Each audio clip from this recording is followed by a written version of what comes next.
Meshira me advance maji ben motie. Ene abeto dwase NDC mpanimfobia kofa abrofo miensa a mienu ye Ukraine fo na baako ye Greek ni se omomra na MPP mpanimfo pa wo man mu ha omo email accounts ene omo telephone calls omo ye ene social media platforms omo wo so omo entapu in omo hack na just information bia na komo bia MPP mpanimfo di wo phone so ne WhatsApp ne social media so no eja abrofo yi di omo technology abe hack na ka omo di information na command di simple mpanimfo na omo so di campaign etia MPP fo na nyame a onpe bone wayi omo so krata international security for ache nipa miensen a omo ya abrofo a mienu free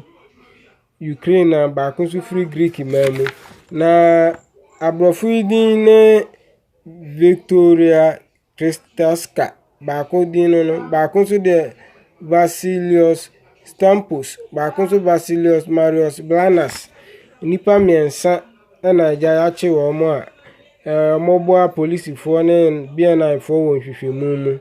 na ya charge wo mo with conspiracy to commit crime and afin so unauthorized access to electronic media na chese omo bawura amanfo abefo tintan fidie mu email ne telephone calls ne social media hodo WhatsApp omo platform no ma council MPP mpanimfo wo na ja omo de monitor mo information na ja omo de blackmail MPP fo eno na nyame ayi omo so krata ntia do omo court ma akra kwasetena Justice Rubikwesi na ko etena adwamu na oya so wodi enipa miensen asem na omo lawyer Samson Ladi anyenehi esere court no se osensen ka court mo mo be na asem ni mu hwehwemu nkoso the court ma bail mo 50,000 Ghana cedis bail with two sureties nipa mienu na edi aginamu ama mo bia 50,000 Ghana cedis kan sika 500 million ene di nipa mienu sure adansifo mienu ebegina emuse in case nipa adwane a ajamatu asa sika 50,000 Ghana cedis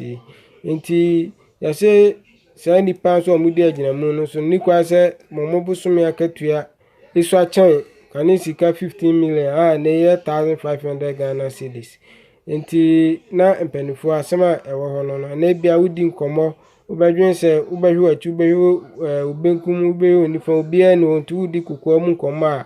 wani na so technology na ko animu to the extent say ene WhatsApp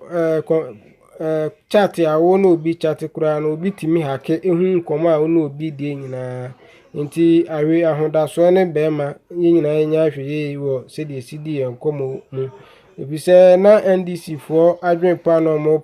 pewo MPP mpanimfo yi ho nyina se ombenya ensem a ombedi be blackmail ombegu omanum asase omodin na eja 2020 election yi a yebeko yi nanka